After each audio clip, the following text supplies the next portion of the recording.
नमस्कार, मी अंजलीज होम डायरीमध्ये पुन्हा आपलं स्वागत करते आहे। आज आपण बनवणार आहोत खसखसची भाजी। ही भाजी बनवायला अगदी सोपी आहे, पण चवीला मात्र खूप छान लागते। सगळ्यांची बनवण्याची पद्धत ही वेगवेगळी असते। मी ही भाजी कशा पद्धतीने बनवते हे आज आपण बघूया। तर ही भाजी बनवण्यासाठी मी जवळपास पाऊण वाटी खसखस घेतलेली आहे।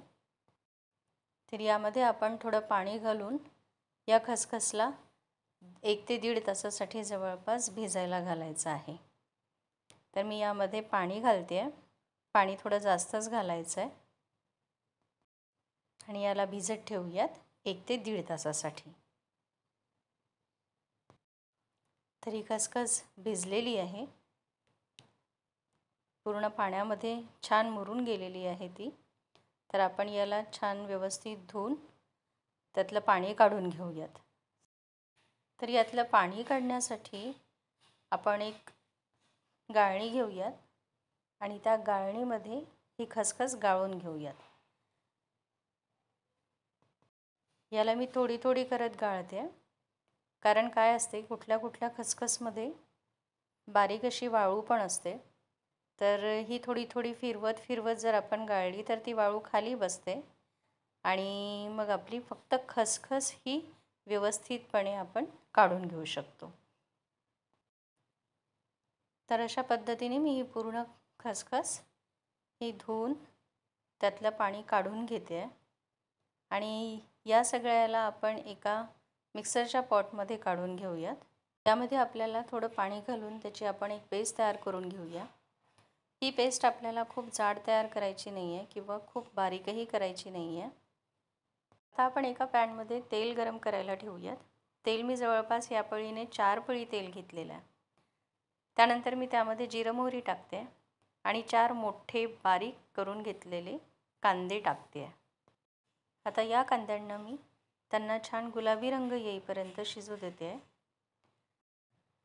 आता आपण यामध्ये आलं लसणाची पेस्ट घालूयात आणि त्याला छान मिक्स करून घेऊयात। आता यात मी तिखट टाकलेलं आहे, हळद, जिरा पावडर आणि धणे पावडर टाकते आणि याला छान मिक्स करून घेते। हे मसाले आता छान मिक्स झालेले आहेत। आता टर्न आहे त्यामध्ये ही पेस्ट टाकण्याचा। तर आपण यामध्ये तयार केलेली ही खसखसची पेस्ट पूर्ण टाकून देऊयात।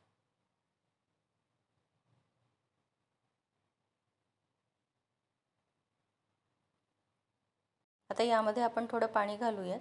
मी मिक्सरच्या भांड्यामध्ये थोडं पाणी घालून यात टाकलेलं आहे।